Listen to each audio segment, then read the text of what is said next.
Okay, I think it's working. Hopefully.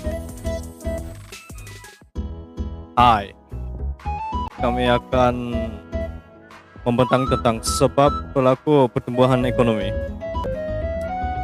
Untuk memulakan topik ini, terdapat 5 faktor sebab pertumbuhan ekonomi, seperti sumber alam semula jadi, jumlah penduduk dan bekalan tenaga buruh, kemajuan teknologi, pelaburan dalam aktiviti ekonomi, sistem sosial dan sikap masyarakat. Untuk yang pertama, sumber alam semula jadi, ia dimiliki oleh sesebuah negara yang meliputi tanah, iklim, hasil hutan, lautan, dan galian. Basically, with what they have, forest. Sekiranya negara tersebut dianugerahkan sumber jadi yang banyak, negara boleh mengembangkan ekonomi dengan lebih mudah. Memang senang lah. Jadi dengan kebanyakannya kekayaan alam semula jadi yang ada pada negara itu akan menarik pelabur asing untuk melabur dan mengusahakan pengeluaran sumber alam semula jadi tersebut. Memang macam itu juga lah. Foreigners trading stuff.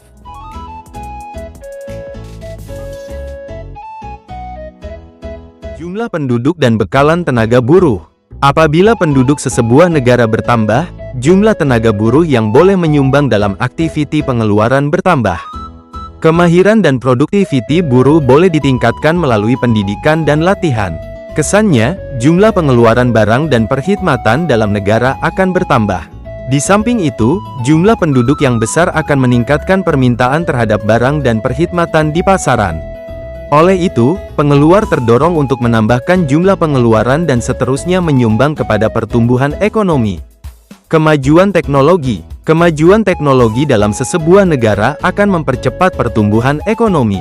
Penggunaan teknologi yang canggih dapat meningkatkan kecekapan pengeluaran barang dan perkhidmatan dengan mengurangkan kos pengeluaran dan menambahkan jumlah keluaran.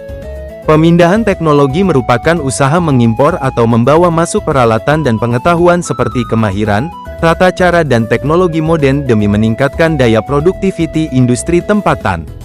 Selain itu, kualiti barang dan perkhidmatan yang dihasilkan dapat ditingkatkan.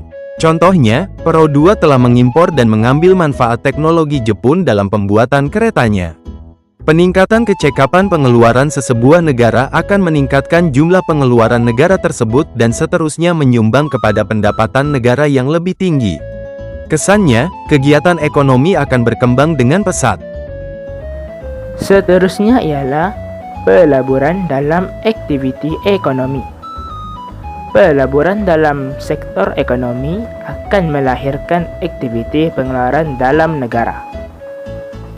Selain itu, semakin besar nilai pelaburan, sama ada pelaburan domestik atau asing, semakin banyak barang dan perkhidmatan yang akan dikeluarkan dalam aktiviti ekonomi. Seterusnya, pelaburan ini berfungsi sebagai sumber dana untuk membiayai barang modal. Di samping itu, barang modal boleh digunakan dalam mengeksploitasi sumber alam semula jadi atau meningkatkan produktiviti dalam proses pengeluaran. Sekiranya tiada pelaburan yang mencukupi, sesebuah negara tidak dapat menjalankan aktiviti ekonomi dengan lancar. Akhir sekali ialah sistem sosial dan sikap masyarakat. Keadaan sosial dan politik yang stabil dalam sesebuah negara akan memberi keyakinan kepada pelabur tempatan dan pelabur asing untuk melabur dalam aktiviti ekonomi.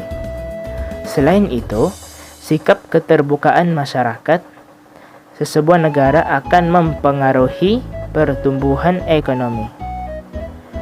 Sekiranya masyarakat sesebuah negara bersikap tidak terbuka dan bertegas dengan cara pengeluaran yang tradisional dan tidak efisien, pertumbuhan ekonomi negara akan terbatas. Sebaliknya, sekiranya masyarakat berpikiran terbuka dan boleh menerima perubahan teknologi dalam aktiviti pengeluaran, maka produktiviti negara akan meningkat dan ekonomi berkembang dengan pesat.